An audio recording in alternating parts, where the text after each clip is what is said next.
All right, everybody. The number one most frequent guest on the program is back today. Zach Coelius is here for Ask an Angel. We did it live on YouTube, and we got a ton of great questions. Raising money on Zoom post-COVID, red flags to consider when reviewing syndicate and startup deals as an investor, and concepts that early in our careers we believed in, but maybe we think differently about now, how you can form relationship with VCs before you build your startup, and investor red flags. What kind of people should you look out for as a startup founder that you don't want on your cap table, and so much more. Stick with us. It's going to be a great show. Zach is amazing. This Week in Startups is brought to you by Vanta. Compliance and security shouldn't be a deal breaker for startups to win new business. Vanta makes it easy for companies to get a SOC 2 report fast. Twist listeners can get $1,000 off for a limited time at vanta.com/twist. Coda. Coda is the all-in-one doc for teams.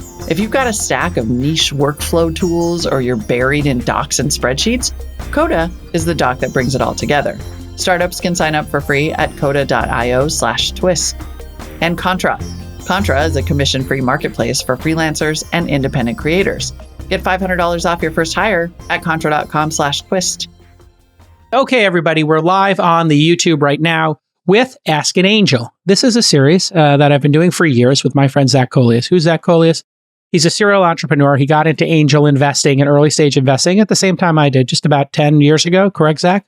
Yeah, 2015, spring 15. 2015. He runs Coelius Capital. That's his last name, Coelius. You can follow him, Zach Coelius, on Twitter. And, as far as investors go, I have a sign behind me that says do the work. That sign's there for me, not for y'all, but if you benefit from it, I'm super happy. But people who do the work in our industry tend to gravitate towards each other. Zach and I have a great collaboration here because we both do the work. And man, it's a lot of work. I'm going to start with, welcome back for your 17th, 18th, 19th, 20th, whatever. Nice. Who knows? I stopped counting. But I think you've been on the pod more than anybody now. Oh, cool. So if you were to draw a pie chart, this is my question, and then we'll get to the audience's questions here. If you were to draw a pie chart in the life of an angel, an early stage investor, in their, getting, towards the end of their first decade of investing, now you got a book of business, you got existing startups, you got LPs. There's a lot going on here. Yeah. And some of the major pie slices would be meeting new founders, servicing existing investors, and then doing the crazy mashugana associated with managing LPs and administration. Yeah. Just those three pie charts. How do you break it up today? Rough percentages. I would add a fourth one, which is being a free, fun individual enjoying life. When I was a founder, my last company, we started in 2005 and ran that for over a decade. And it was nonstop. It was 24 hours a day. It was your entire life and soul, and every ounce of your being was going into trying to making this work. And there was never a moment to be like, I'm not 100%.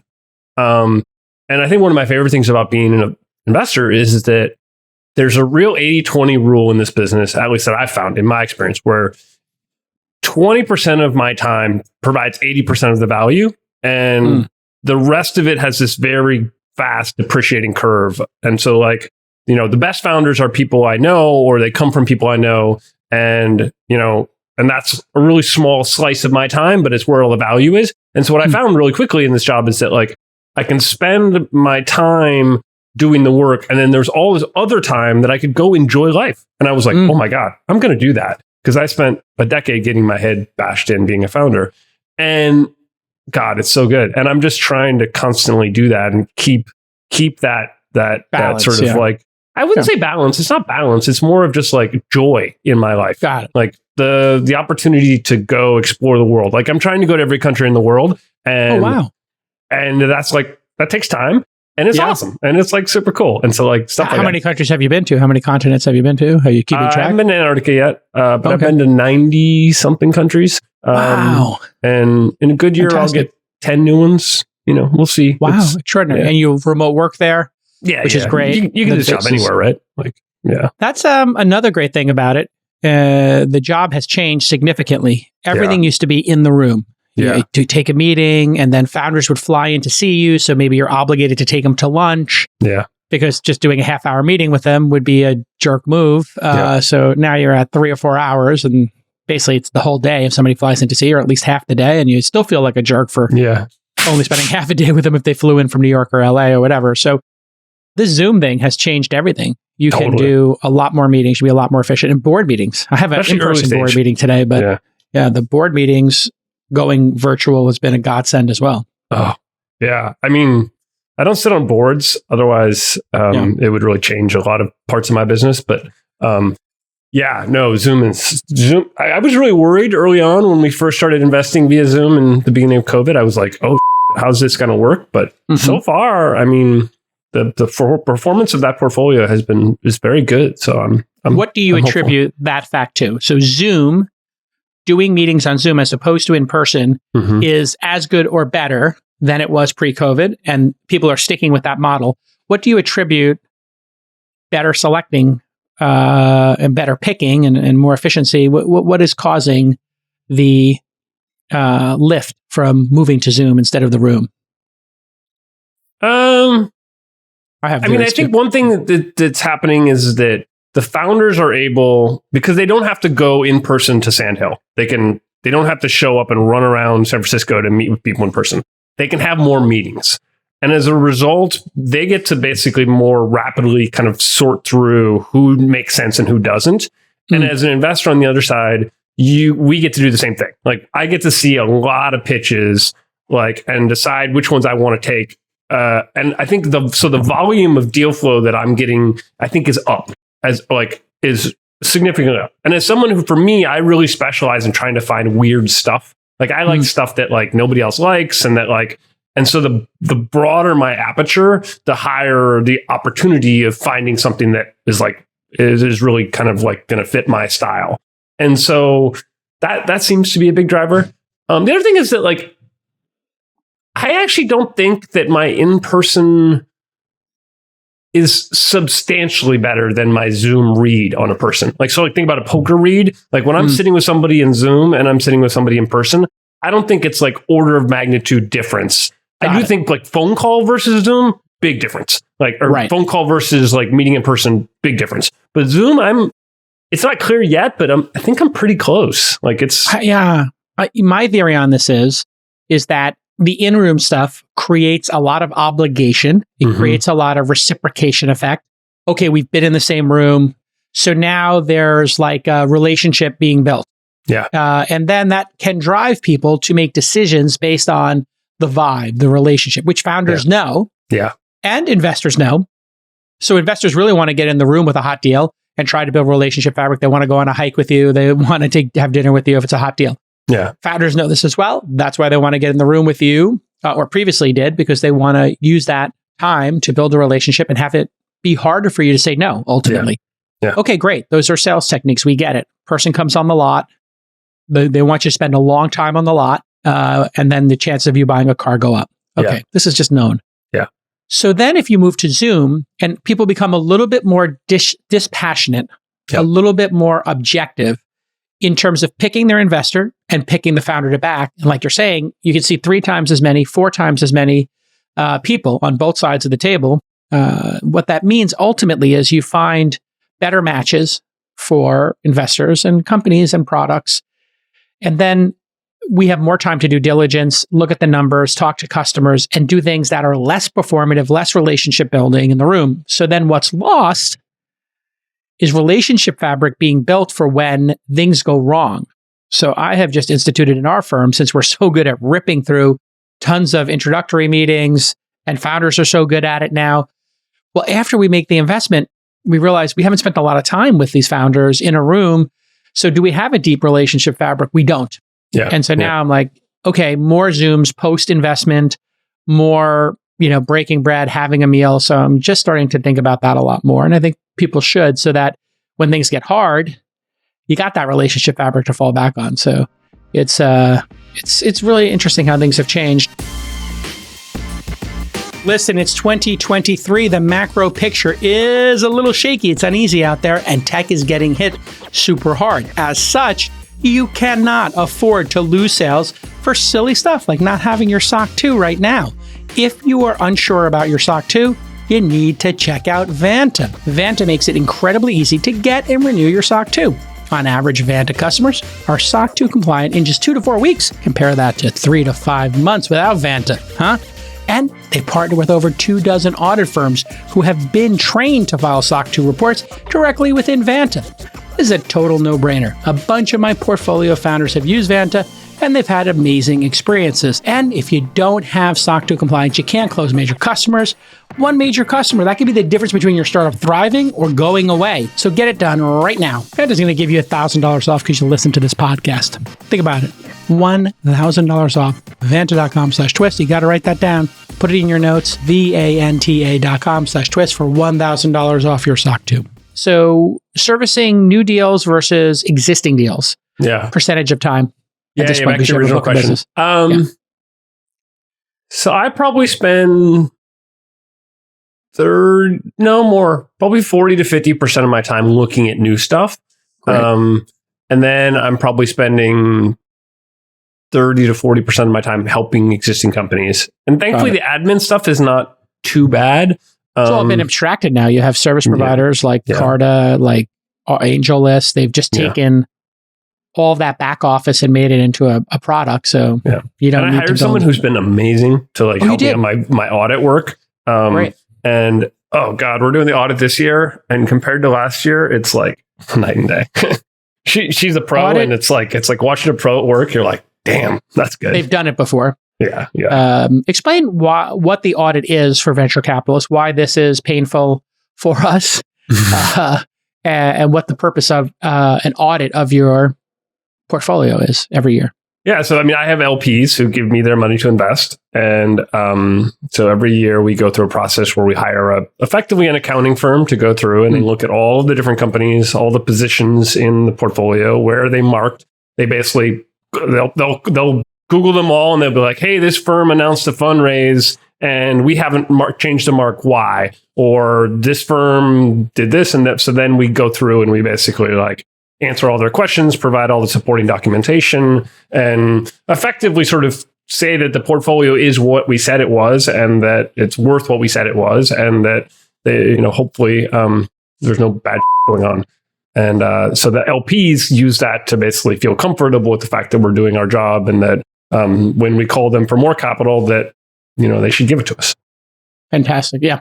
And it's an arduous process, and then you have to get in touch with every single founder. You've got to get all this information, and it's important for founders to keep their investors up to date. And the audit is like the ultimate backstop of that. We have no choice but to get information from you. So founders, please, when we ask you for that information, make our lives easier. Please. All right, here come the questions. First question comes from Omar. Omar asks, when reviewing an AngelList syndicate startup investment deal, what should we consider as red flags? Okay, so when you're being invited to a syndicate, what are the red flags you should look for? Okay, now if it's one of Zach's deals and it goes out to his syndicate, or one of my deals at thesyndicate.com, I'm no longer on AngelList, we do it ourselves, but AngelList is awesome. What are the red flags in deals that people should look for? Red flags are tricky. Okay, explain why. So one of the things that most investors on AngelList do is they'll go in and they'll look for deals that are being led by well-known VC firms. So Sequoia or Andreessen or Greylock or Benchmark is leading around, right? And so usually if you were to be an LP in one of those funds, you'd be very excited to be an LP in one of those funds. And so being able to invest alongside them is, historically has been a very good deal. One red flag that we've seen over the last couple of years, certainly since the last sort of called 18 months, is those companies that basically had been funded by a lot of fancy VC firms at incredibly high prices in 2020 and 2021, crazy prices, stupid prices, they started to run out of money. And so then and those deals were not the first deal that was not available on AngelList. Those deals were like sharp elbowed. Everyone was fighting for allocation. And getting an allocation on AngelList only happened if you were already a significant insider in the company. And even then you had to go to war. Like, for instance, I'm in Mercury, the bank. And like, I've been there since the beginning, and I've had to fight like crazy to get my allocations in the subsequent rounds. And I got by some good friends who led subsequent rounds, who literally were like, well, bummer. And they're like good friends of mine. Oh yeah. No, not friends anymore in my book. Yeah, well, that definitely threw a big damper on our relationship from my side of things. But anyway, I have a simple rule with that. By the way, we're getting super inside baseball here, but that's why people are listening. I tell people, if you screw me like that, and I'm a point guard, when I bring the ball up the court the next time, just be prepared. I may not pass it to you. I may pass it to your competitor. So if you want to play sharp elbow games, just be prepared that maybe I come up the court with the next Uber, and it goes to your competitor. Totally. I consider them personal friends still. They're my friends. I hang out with them. I see them on a regular basis, but the ball will not be passed their direction. And it's going to go to other people. Yeah. No. Yeah. That's my job. My job is to basically, just like you, it's like I'm bring the ball up the court piece. Yeah. And then when the time comes to pass it to people who are going to pass it back to me, not people who are going to take it and, hoard it. Dribble it and off their foot into the stands. Okay, so that was a red flag. Now they're coming back to Angel List or syndication. Yeah, so now all of a sudden, these deals are suddenly getting bridge rounds because the VCs are trying to keep the companies alive. They're not doing well enough, and they probably never will do well enough to raise at an up round. So we're getting flat rounds, or we're getting bridge rounds, we're getting notes. So especially if you're seeing a note going into an existing company that has a well-known VC who led a previous round, that means it's a bridge round. And suddenly, if it's suddenly a bridge round, a note, and a well-known VC is in the deal, they say, and it's basically happening with a note, that's a red flag. Because what that means is that they basically have said, let's go get some dumb money from AngelList to keep this company alive so that maybe the company can get to a next up round, at which point we will basically go out and raise it, fund it ourselves, and we won't give it to AngelList. So there's two strategies that have worked well historically in AngelList as a lead. One strategy is sort of the long-term greedy strategy, which is basically think about it like every deal you do is going to be on your permanent record, and which is true. It's public and permanent, and you do a deal, and 10 years from now, people are going to be like, why did you do that stupid deal? Why did you do that deal? And so that sets up your career as a investor to basically to use AngelList as a source of capital, but to be very careful about your record. The other strategy, which a bunch of people unfortunately have done, is effectively just a spray and pray, do a ton of deals and get deal by deal carry because you don't care about the losers and the winners will pay you. And who cares about your reputation or your track record? You're just going to put as much, as much food on the buffet as possible. And it's up to you to figure out if it's good or not. You being the syndicate member. These are really important red flags for people to notice. And over time, people have learned to know the difference. One red flag I'll point out is, high valuations and not a lot of traction, or, a deal memo. And we really put a lot of care into our deal memos, but a lack of due diligence and a lack of data in the deal memo. So you got a high price. They want 25 million, 35 million, but they don't actually have, quarterly, monthly revenue, spend charts in there. Now, the company's been around, the product's been in market for 6 quarters, and you don't know the revenue per quarter. You don't know the growth rate. If that stuff's missing, and they're talking about the product roadmap, and it's a high valuation, you have to ask, well, the people who have performance will share their performance. The people who have a lack of performance will share roadmaps, plans, features, events that they spoke at, stories.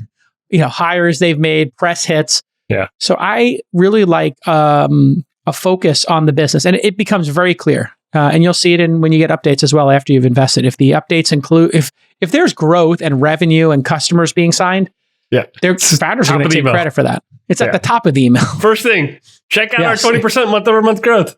Yes, and so founders are smart. So you just have to understand if they're selling performance or promise. Well, if you're selling the promise, you got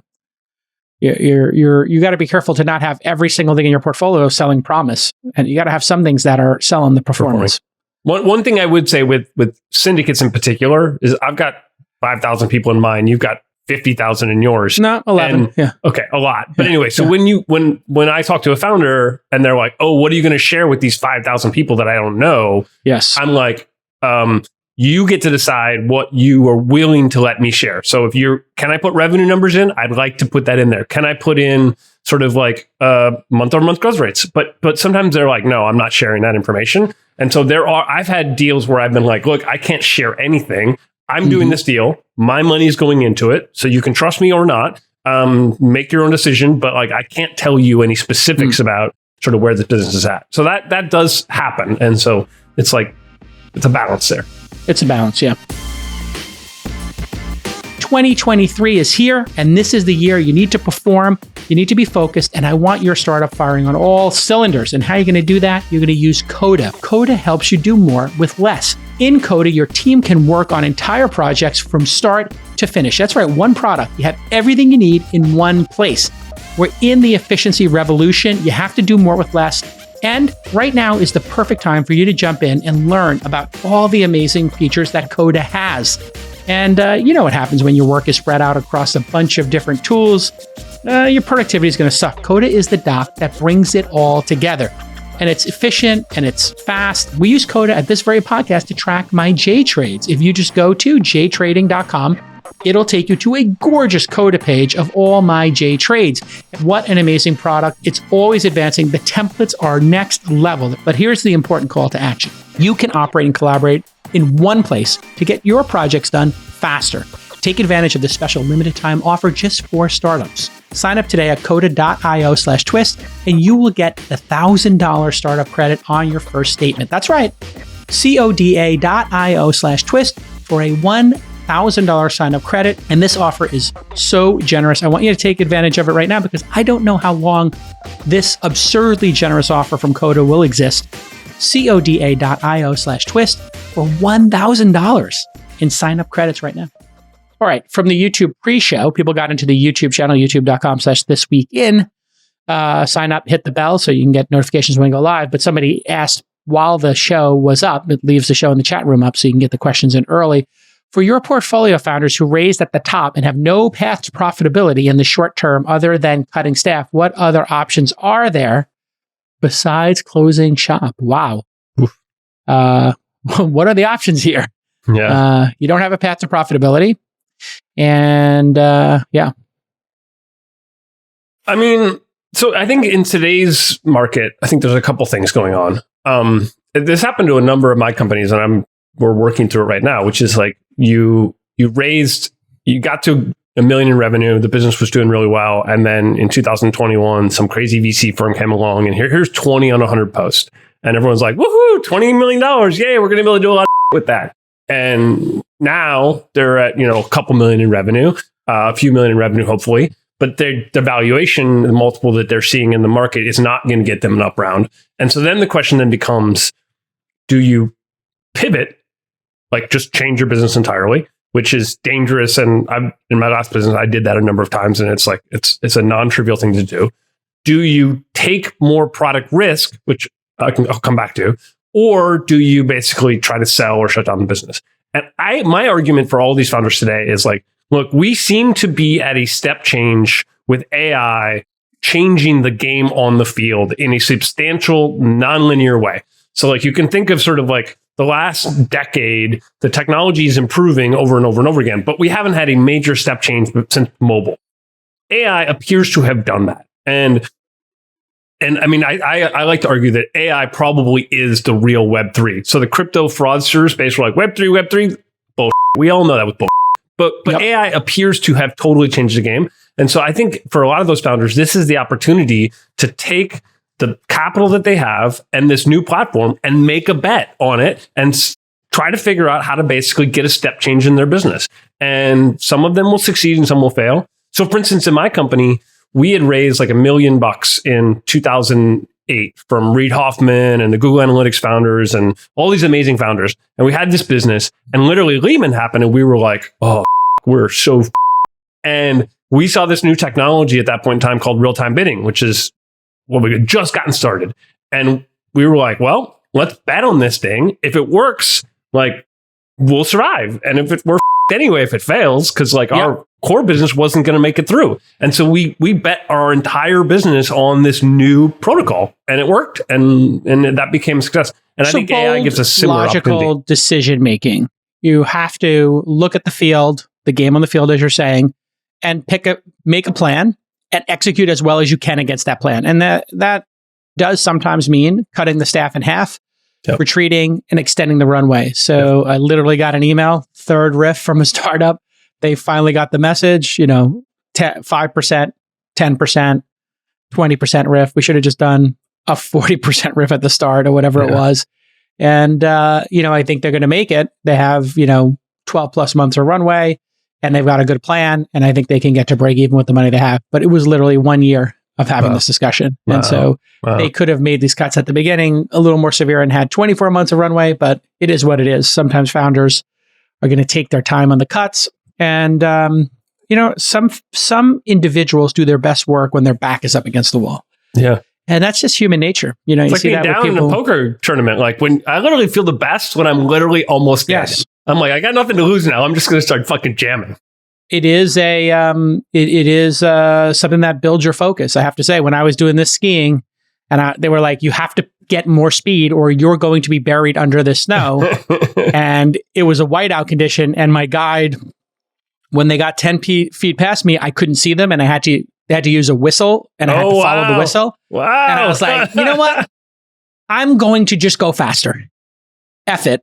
And if I fall, I'm going to fall in powder. And literally, that's when it clicked for me that speed is your friend in the powder, except for the one time when it was such whiteout conditions, I didn't see the fact that there was a giant kind of like mogul, or just like the whole hill. Just plowed and into it. I hit a mogul. I kid you not. I went 5-10 feet in the air.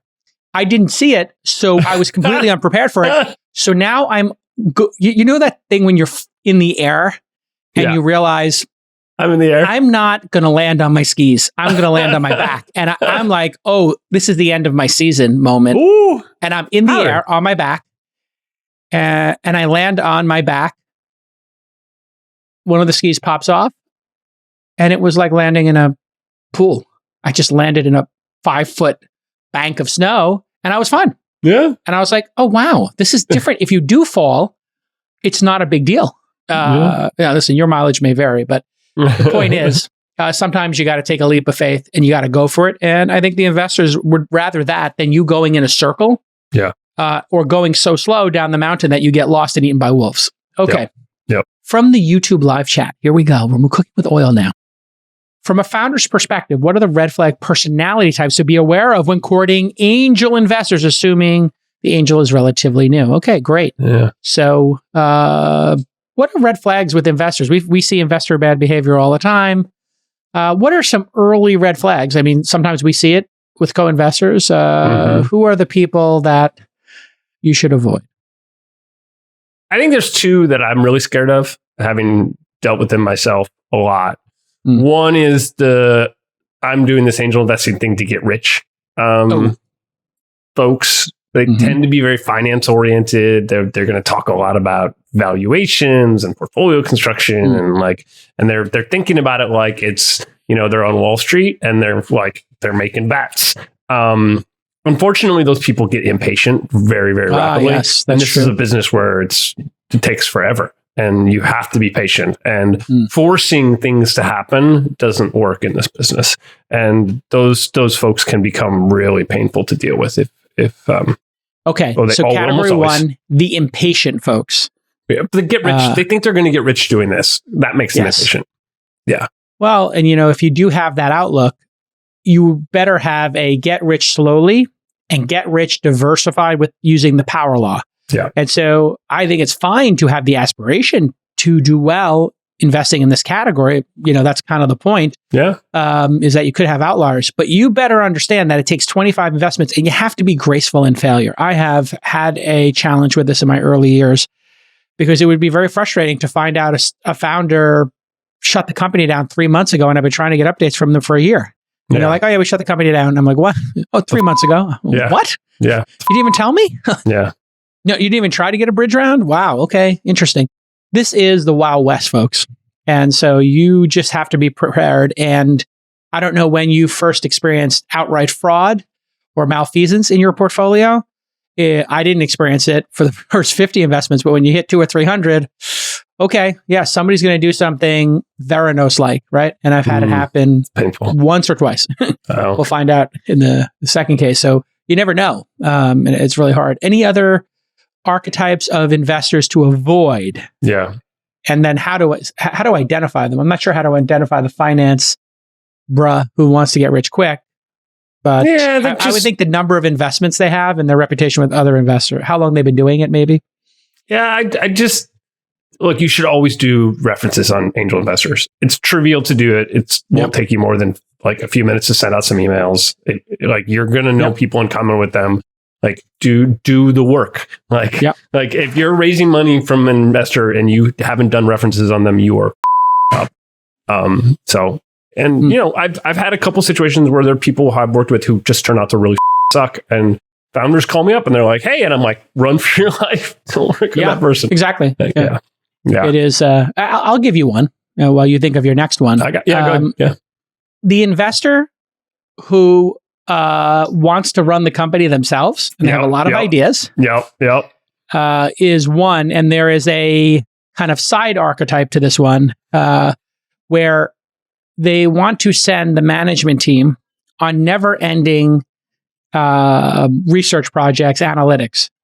So they, number one, think they can run the company. So they're like, hey, well, why don't we do this? Or you should do this. Or, you know, they're not asking things like, have we considered, you know, white labeling the product? And what are your thoughts on that? Which is how I learned to ask questions from Ruloff and Bill Gurley and other folks, is like, hey, let's have a conversation about it. Let's pose it as a discussion as opposed to an edict, even if you think it's the right thing to do.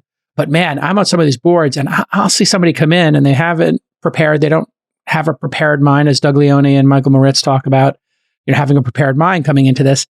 If you don't have the prepared mind and then you are sending the team on, hey, can I get a report on all the clients by, you know, their length and the churn and how many customers have it? And it's like, whoa. We have 4 clients. We can just talk about each of the 4. We can do it right now. We don't need to make an extensive report. Okay. So that's an archetype for me.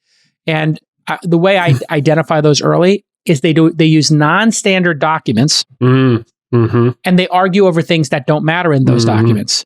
So I try to be standard documents. Let's just use the standard documents so we don't have downstream problems where investors are like, oh, you did non-standard documents. And even in our side letters, you know, we ask for very simple things. If we own over 5%, maybe we should have a board observer seat. If we over 10%, we should have the option to join the board. If you do choose to do board meetings at some point, and can we get updates? You know, like really simple requests. And even putting them in there is more to level set with the founder that, hey, we just think there should be governance when this company hits $1 million in revenue or something. And there should be some planning. So when you're in the product market phase, product discovery phase, maybe you don't need to have these things. But when you do get to that 1 million, like you mentioned earlier for startups, maybe we should be thinking how the 1 turns into 3 and the 3 turns into 9. And that might take more planning. It might take more planning. Have you made a plan? Do you want to go over the plan? I mean, that's literally what I say to them. Have you made a plan? Should we go over the plan? Hope is not a plan. So why don't we make a plan? Even we can change it.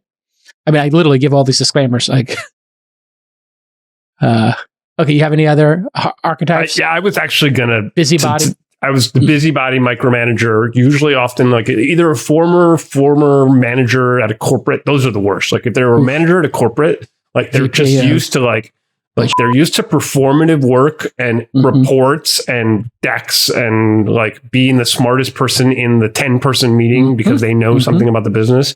Correct. And like, and literally the way what I say to my founders is like, if I do my job correctly, you don't need to call me because you don't need me because you're amazing. And I'm here to basically be helpful if you need an introduction or whatever when you're trying to raise money. But generally, like that means I've picked a good entrepreneur. And you shouldn't have me taking your time. So I should never ask you to do something that literally you think is a waste of time. And at the point that I ask you ever to do something that you think is a waste of time and it's a cost to the business, please tell me that. Be like, hey, please tell me, hey, this is why I think this is a cost, not a positive ad. And then I can tell you why I think it's going to help the business or not. But my job is not to put costs on my entrepreneurs. My job is to stay the out of the way and let them go execute and perform. And my job is to pick people who don't need me. But the corporate people, oh my God, They just they live in this like kabuki There's world. a time for them. If you get to Series B or Series C. No, there's never a time for those people. Okay, well, there might be a time for somebody with, not the busybody ones, but somebody with deep domain expertise in finance. Sure. And you're thinking about doing a venture debt and you don't have a CFO and this person's an investor and they got a lot of CFO experience and you can put them on a mission to get 4 venture debt quotes and you can use their mutant strength to not derail the management team, but to do work for the management team. And so that goes to how do you manage your investors? And so, that's a really great thing to do, is to tell people like, hey, we're good on the product side. The 3 features you came up with, they're actually on the roadmap. And 2 of them are low priority. We already talked to our customer, but the one you got there, that one is high priority. You'll probably see that in Q2 of this year. You know what we could use your help on? Yeah. We really need a CFO. Yeah. Would you be willing to help us find a CFO and maybe do the first round of interviews with 10 of them for an hour each? Yeah. And now all of a sudden that person's like, oh no, I just wanted to throw bombs into the management team to waste time, and I put $50K into the company and now I'm creating $150K in costs. Like, don't be that person. It's hard enough to run these companies, and if you are going to be that person, you better bring more value than the chaos you're causing. Just don't be chaotic. You nailed it. Yeah. It's like, you got to win the question game with your investors. When they ask you a question, you got to ask them for help. You got to be like, and not help about their question because they're going to run tangent on that. Be like, what's the thing that I can use this person for to actually move the business forward, and put the onus back on them. And then they can, their costs can be basically balanced by the value they add. And the posers, they will just run away very rapidly when you do that. Yeah, I mean, how can I be helpful is a meme for a reason. Yeah. Some founders do need help. Some founders do not. Yeah. Some founders need you to just say, high five. That's awesome. Keep going, Travis. Yeah, good. Yeah, nothing to add. Uber's doing just fine. And if you do, want to talk about something that's in my wheelhouse, let me know. And you know what?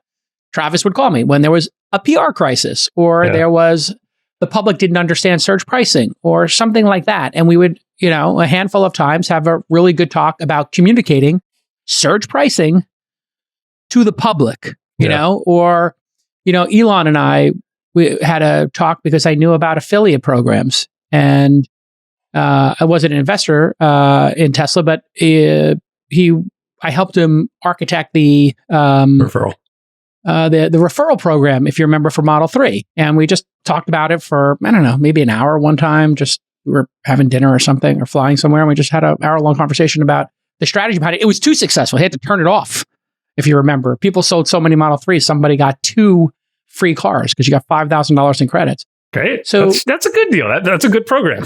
It was, 2 successful is a good, that's a good outcome. That's awesome. That means you win. Otherwise, it was literally 2 outcome. That's great.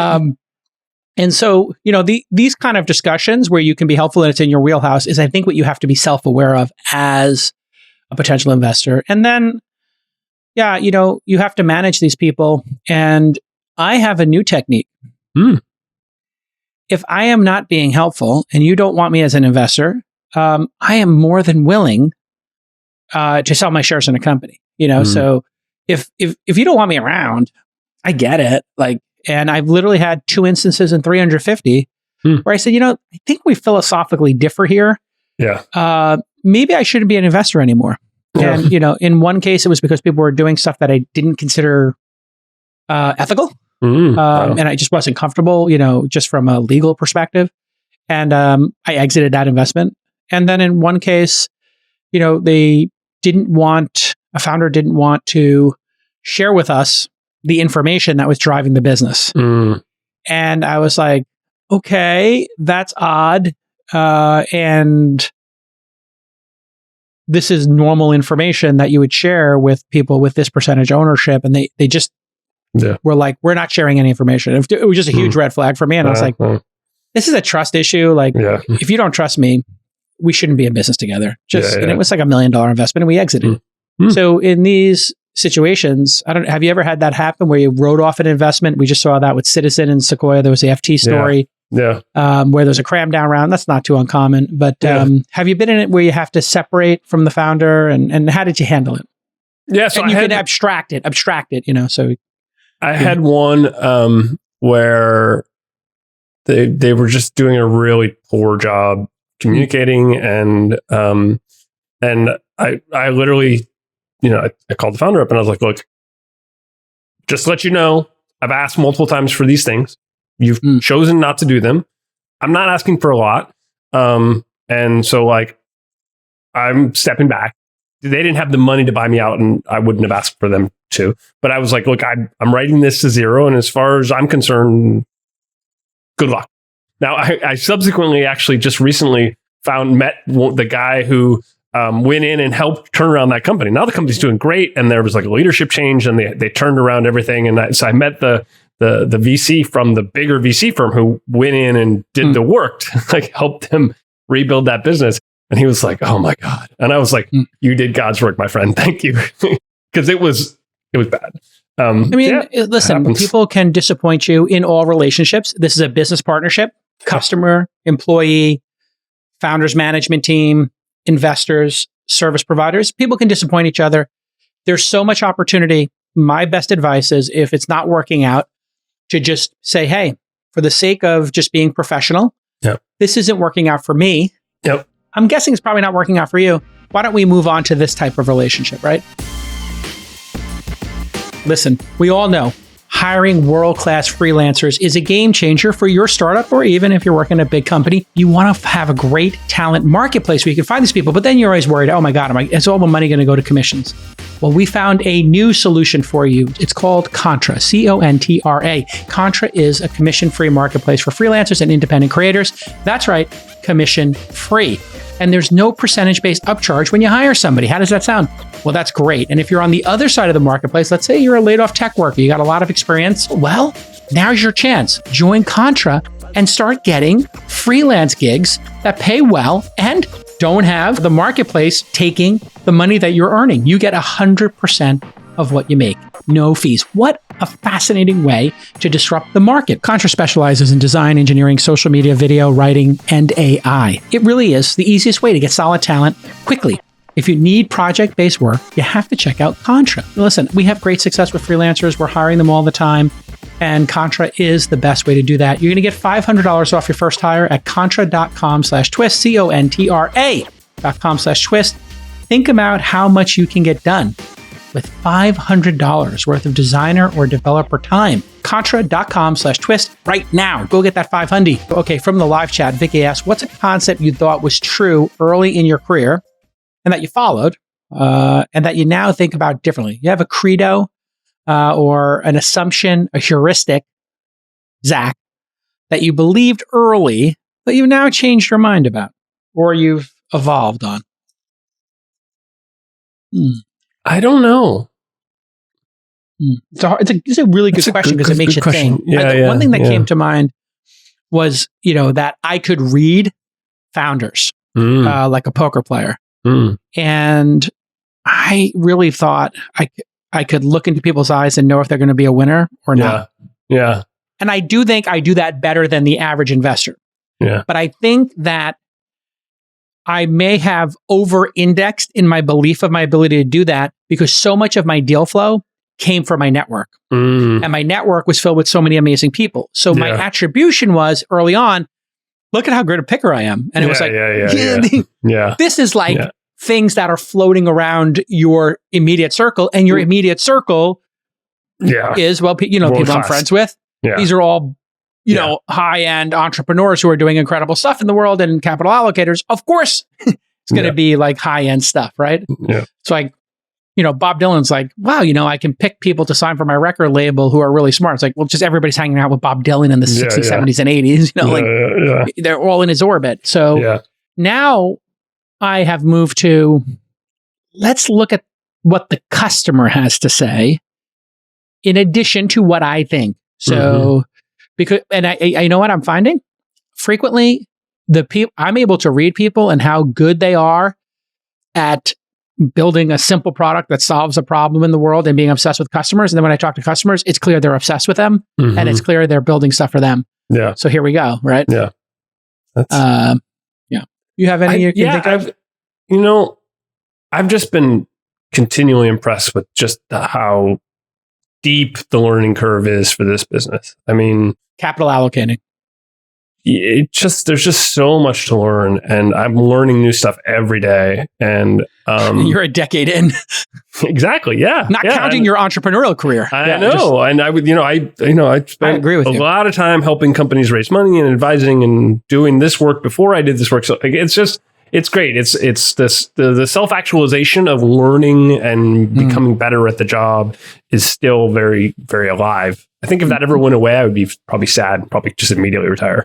But yeah, no, it's really, I'm really enjoying it. It's really fun. I'm learning a lot too. One of the recent learnings I had, so I'll rephrase this question, any recent learnings or, in the last year or two. And one of the recent learnings I'm having is what a profound impact we can have on founders post-investment. And I think I under-index to this again, my own ego, thinking I could pick people. And that did work early in my career.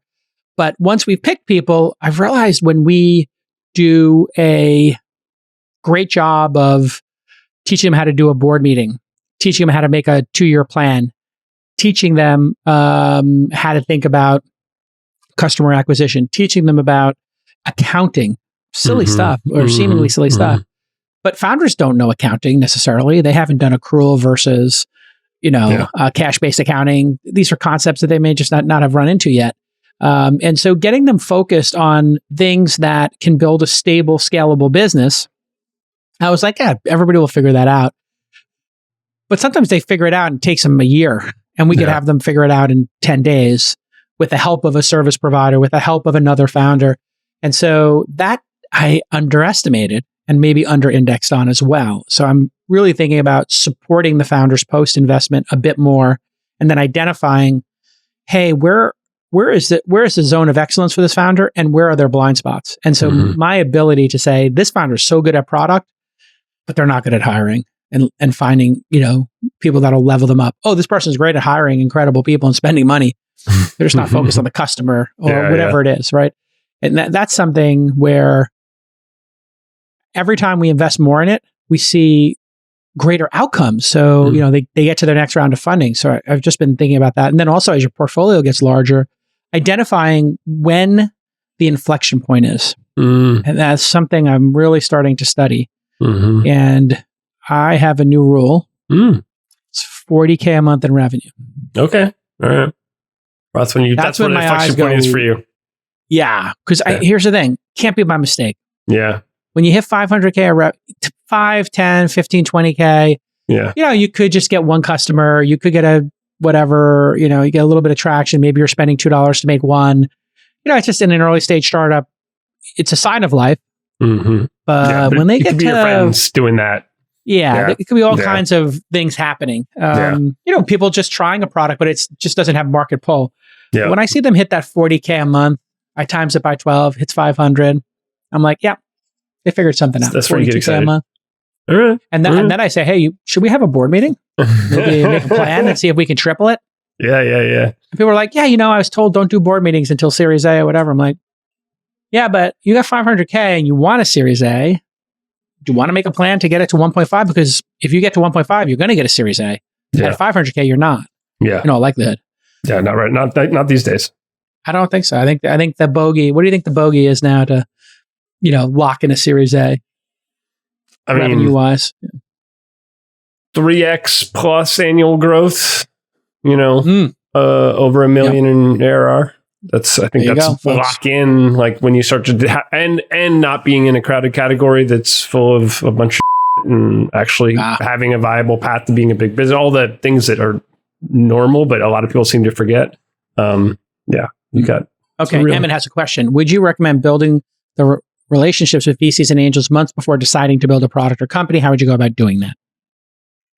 So sure, yeah. Like if you have a natural way to build relationships with VCs, natural meaning you do the things that they enjoy doing and you get to hang out with them, not in a professional transactional setting, but in a, you kiteboard with them, you ski with them, you hike with them, you cook with them, you do yoga with them, whatever these things are, for sure. I mean, one of the best things that ever happened to me in my career in Silicon Valley was I started playing poker with the VCs when I had just moved here, and all of a sudden I'm hanging out with a bunch of VCs as a, 25-year-old kid just, at Sand Hill offices. And God, it was so powerful. Like I got to learn by osmosis. I got to build a lot of long-term lifetime relationships. These are still my good friends. If there's a way to do that, it's the superpower. You should totally latch into that. But the way not to do it is to say, can I get your feedback on my ideas? Because if they're doing well, they're just like, well, just go build something and then let's talk about what you built. It's not my idea to help you come up with an idea. This ideation obsession, it's like, I feel like when you're in that ideation phase, that's up to you. Like, unless you have a great relationship with the person, you're at the poker table anyway, and you're kiteboarding and you're drinking some coconut water on the beach and you got nothing to talk about anyway. You're like, I've been thinking about AI. I wonder if it would apply to sports in some way. And you could have a brainstorm there, but the activity is first and this is second. Can I get coffee with you to go over my ideas is like really selfish. With a busy person, it just shows that you're not considering what you talked about, enjoying your life. Maybe they have a family, maybe they've got obligations. People get busy when they're older. When you're young, you have time, not money.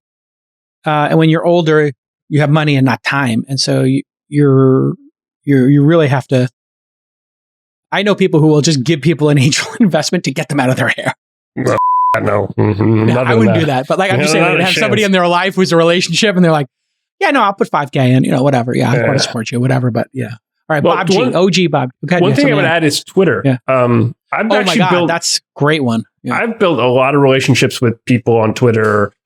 People who just engage in my comments and I engage in their comments, and we built a relationship over the years where now if they were to reach out and basically be like, "Hey, I'm starting a company, here's a deck," I would immediately read that because I've built respect for their thinking and the way that they engage and the way that they approach the world as a result of a natural, organic Twitter interaction, which leads to me prioritizing the way that I interact with them when they reach out with a pitch, as opposed to, the dozens of cold emails I get every day. I mean, I literally go through and just read it really quickly. No, this is not my thing. Archive.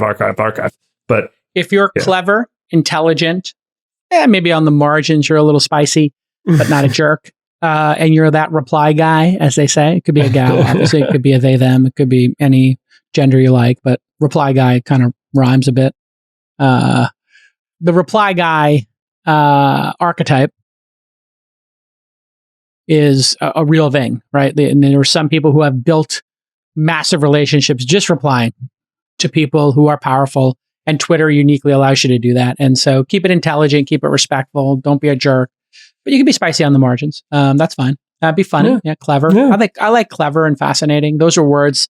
If somebody's clever and fascinating, or insightful. Oftentimes insightful, great. If you basically like somebody is talking about something, there's a thread going on about something, and then you're like, "Oh, what about this? Here's another way to think about it. Here's a link to something interesting." You're adding to the conversation. Like, when people do that to me, I enjoy reading those things, being like, "Oh, that's a cool way to change my thinking." Austin Alred, and he wound up getting Austin, Austen. He was like a reply guy. So go look at his replies from the early days. All he did was like, when he was building his business, is reply. And I think and he's got I'm looking at it right now, he's got 250,000 followers. So that's a thing. That's a thing. All right. Ex-Ante asks, how hard? Oh, wait, there's one more from Bob G. Bob G asks, what startups? OG Bob G is back. What startups that you invested in faced the most difficult early challenges? What did you personally learn from it? Wow. Okay. Good, Zach. You got anybody? I mean, there's a myriad, right? Like startups is a rocket ship ride into the walls of your own personal incompetence. And so like whether you're like literally Elon or the youngest, freshest entrepreneur on the streets, you go into the market, and when you're Elon, day one, it's a multi-billion-dollar business, and you hire 1,000 of the best people in the world. But like and because your competence is so high, your bar is so high, you crush, but you will immediately hit your limitations, and you will just get your face ripped off. And it will just be a continual process of getting your face ripped off, stitching yourself back together, solving the problem, hopefully repeat over and over and over again. And it doesn't matter where you are in the life cycle as an entrepreneur. And so, I mean, honestly, every company that I've interacted with from start to finish, it's just a never-ending series of challenges. And the question is just like, can they work through them? And are they good at figuring out who's the right person to ask for help? How do I solve this problem? And then rinse, repeat, rinse, repeat, rinse, repeat. I mean, look at Elon over at Twitter. You have personal experience with that. I mean, God, the guy his level of incompetence is way higher than any of us ever. But he literally just jumped into the shark pit and said, "Let's go!" Crazy. It's a very astute observation. He's built some of the most legendary companies in the history of commerce, and now he has to do a turnaround. Oh my God. With a company that's at scale. Who all hate him. And maybe a certain percentage of the people there hate capitalism. Yeah. And profits. Yeah. And work. And working for a living. And working. Yeah. And doing work or coming to an office and doing work. I mean, it is crazy when you think about it. Like a lot of companies got hijacked by the employee base. Google, probably the number one example where, Twitter, they just all of a sudden the company became a miserable place to work, and the people who were running the place and defining the culture are the people who Larry and Sergey would least like to have dinner with or go kiteboarding with or have coffee with. And it's like, how did that happen? And it's like they need to go in there literally, and Sergey's back in town according to many reports, hanging out. I don't know if Larry's going to come back, but they need to just start firing people who are not there to do work like Zuckerberg is. It has to be, he's getting it done. The people who want to manage work or, theatrically do work, take credit for workers' work. Yeah. They're going to have to rethink that. And that might mean letting go of people who, have some amount of notability or notoriety, whatever it is, inside the organization. But, when you look at what they're actually doing, the output, that's the problem. And I'm pretty happy with myself that I've built organizations, the small ones that I operate, where everybody's actually doing work, not just sitting around taking credit for everybody else's. All right, we'll do a last question here, I think, because we are, and Meta, did you see Meta's doing thousands more layoffs in their efficiency thing? I'm like, whoa, I bought that stock at $94 in my day trading. Good job. It's like, whoa, I don't even know what it's trading at right now. I wonder what Meta's trading at. Let me look it up here. Meta stock. I mean, when are they going to change? You're an addict. I'm not 181. Whoa, I literally pretty close to doubling my money here. Whoa. Nice. What a crazy trade that was. All right.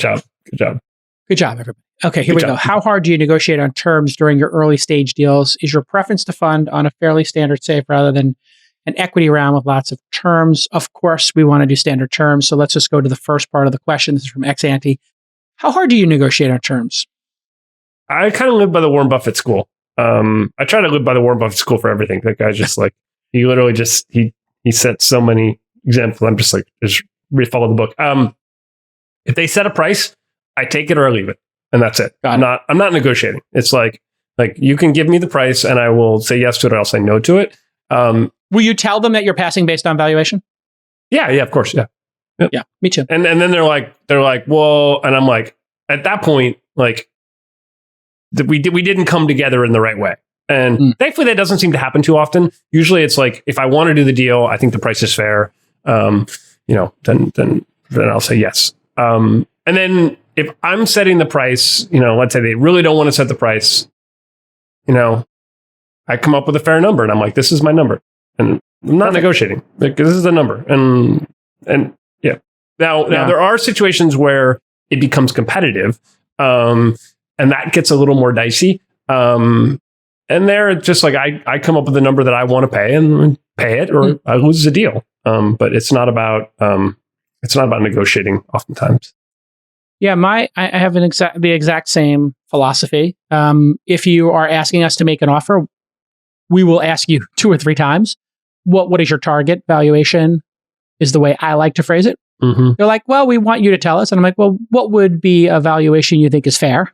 Yeah. And they're like, well, we want the market to tell us. And I'm like, okay, what would be a valuation minimum that you would accept? Literally, I've got like 7 ways to ask this. Yeah. If an investor is asking you to come up with a valuation, I suggest you just come up with one that you think is fair if you want that investor, because then you move the conversation along. If you're over optimizing on valuation in a market like this, my Lord, what are you doing? I could understand that technique if you don't need money in 2021 and you're trying to see if somebody will do some stupid valuation at a FOMO. Sure, you know. Oh, you want to invest in Stripe? Yeah, our last round was $50 billion. We don't need money, but you're free to give a term sheet, and I have a fiduciary responsibility to review it with my board. You could take that approach, and I'm sure they did, and I'm sure people lobbed in term sheets that were absurd and, you know, fascinating. But in the early stage, how much money do you need to make it to the next level, and how much dilution do you want? So, okay, you need $3 million. Okay, you want to dilute no more than 20%. Okay, so you got a $15 million valuation, a $20 million valuation, it's somewhere in that range. And then you just test it with the market. And if you're happy with that valuation and you think it's reasonable, well, then both sides of the table can feel like they, you know, did a reasonable transaction and you can get back to work. If you're optimizing for that extra 5 million, the most talented investors will say, okay, you know what? Maybe I'll invest in the next round. So let me know. Yeah. And then you get some sucker at the table who's trying to, and we talked about it before, maybe you're getting, you know, the finance guy or the, you know, send you on a wild goose chase mission gal who, you know, you don't want as investors. Yeah. Now you just added somebody to the cap table because you're optimizing for valuation. And it's a red flag for me. Like, in fact, the point that the entrepreneur is more focused on the valuation than our relationship and the business that's going to be built there, that for me is like probably not a deal I want to do. Yeah, it's kind of weird. It would be like going to like a great restaurant and they're like trying to get you to buy. It's like that guy who drops salt down his dirty arm and then expects you to eat a gold steak for $1,000. It's like, that's not the steakhouse I want to go to, by the way. That guy's brilliant, though. But it's brilliant, but you're an idiot if you pay $1,000 for a mistake from him, because you could go to an incredible... Yeah, there's suckers born every day, but like, I'm not going there to see you in sunglasses and a dirty white t-shirt drop salt down your greasy, sweaty arm onto my steak. And I don't want gold leaf on the steak. Salt Bay, it's the dumbest thing I've ever seen. Come on, it's brilliant. Respect the game. I mean, it's just brilliant for suckers. It's brilliant. But do me a favor, insert Zach doing Salt Bay, like a meme of it right here. It's just not what I'm interested in. Yeah, of course, that's the equivalent of like optimizing for your valuation. You look like an idiot, right? Or me trying to grind you down on valuation. You know, if you ask me what the valuation is, I'm like, well, public comp is 4 times revenue. Yeah. You're a private company growing faster, so 8 times revenue, 10 times revenue, whatever you think is fair. And you can get to this range pretty quickly. So don't over optimize is the broad-based answer. It's a red flag. Amazing job. Let's let everybody know if you want to get in touch with Zach and you got a great idea. Best way to do that is to get into his network, meet some of his founders or co-investors and get an intro. But you could always be reply gal or guy, they, them, if you're non-binary, and just reply to him. We really need to come up with on Twitter. A gender neutral reply guy. No. A gender neutral singular.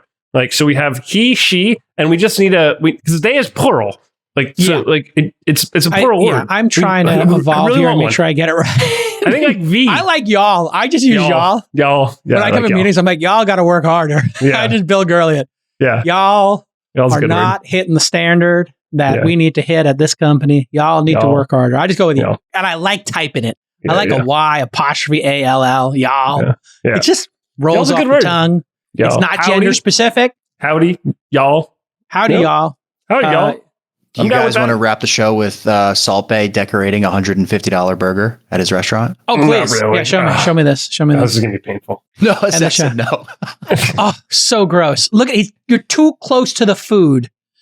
This idea that he's getting burger. So close to the thing, you know, and there's no way that burger's worth it. You're such a hater. And the gold leaf is stupid. Oh, you're a hater. You're a hater. No, I'm not a hater. It doesn't add to the food. If you want, of course it doesn't add to the food. This shows a disrespect for cuisine. It's just garbage. This is someone recreating it with a Big Mac. Oh, he's putting gold leaf. No, this is like a joke. On a Whopper. Yeah. This is genius. So the gold leaf and the Whopper. Oh, this is so great. And then he's going to squeeze it. No, you know what? I went to Shake Shack yesterday. Burger's $12. Double, maybe $13. I don't know. I tipped 14. I mean, I was like, whoa, $14. And I was like, you know what? Worth it. It was delicious. I guarantee that truffle burger I had at Shake Shack is better than that monstrosity covered in gold leaf. Just a hater. You know what? You put gold leaf on a burger. What you're telling me is the burger's not good enough. Respect the game. The man's got game. Maybe he's a performer. He's a performer. I think he's a performer. And you know what? That's the point. I'm not looking for performative. I'm looking for a great burger. Great steak. All right, listen. Great job, Zach. That's all at the beginning. You too. And just follow Zach Coleus. Interact with him. Go hella skiing with him. Go hella. Actually, it was funny that we were hella skiing with one of the owners of one of the football teams, some of the NFL teams. And I didn't even know until like halfway through, someone was like, oh, that guy owns this football team. I was like, oh, that's pretty cool. He's actually a really cool guy. Like, so that's a good way to get to know people. Tell Jed York I said hi. It wasn't Jed York. Bleep that out. It wasn't Jed York. Okay, bleep it out. Yeah. Jed's a cool cat from the 49ers. Cool cat. Nice guy. Yeah. All right, everybody. Keep it joyful. Oh, there he is. There's Zach. Sprinkling that salt on his portfolio there. I actually picked a good picture for it. It's like great. So handsome. I don't want to make this a hurrah. I don't want you to call This Week in Startups HR, but you look great. Oh, thank you, sir. Yeah, thank you. great. Yeah, they use a special facial mister. Nice. I'll have to add that to my routine. Yeah. You have a mister. Well, one of my companies. Tell us. This is a mist for mister? Oh, Mister? No. It's way better than that. No, so basically, is it a non-gender mister? No, come on now. No, so basically, it turns out if you're going to add chemicals to your face, they have to get to the pores of your skin, and your skin is actually very thick, and it doesn't like things to go into your face. Ah, right. And so, if you want to look young and healthy, and vibrant, basically, you want to be beautiful. Yes. You've got to basically use nanoparticles to basically add nanoparticles. Nanoparticles. Yeah. Well, what's the name of this startup? We're all pins and needles here. I know. I got to keep you. You got to keep you on for your skin. You got nanoparticles. Incredible. Is this one of these Korean? I think it's one of these Korean beauty products. That's my wife's Korean, so I'm very up on all these. No, the company's called Droplet. I don't know about nanoparticles, nor do I know anything about facial stuff, but the founder is amazing. And that she reached out, and I've known her for a long, long time. And other investors are smart. And so I was like, okay, whatever, I'm along for the ride. And so then I got one, and I started using it, and it makes me look pretty. So, awesome. There you have it, folks. Droplet for your skin. Droplet.io. Yep. Droplet. DROPLETTE.io. Use the promo code Zach. For $50 on your Droplet. Look at that. Look at that. Yeah. But anyway, nanoparticles, they do seem to work. Gotta make myself look pretty for your show, Jason. Your unpaid talent has got to look pretty. Absolutely. You look handsome. All right, everybody. We'll see you next time. Bye-bye.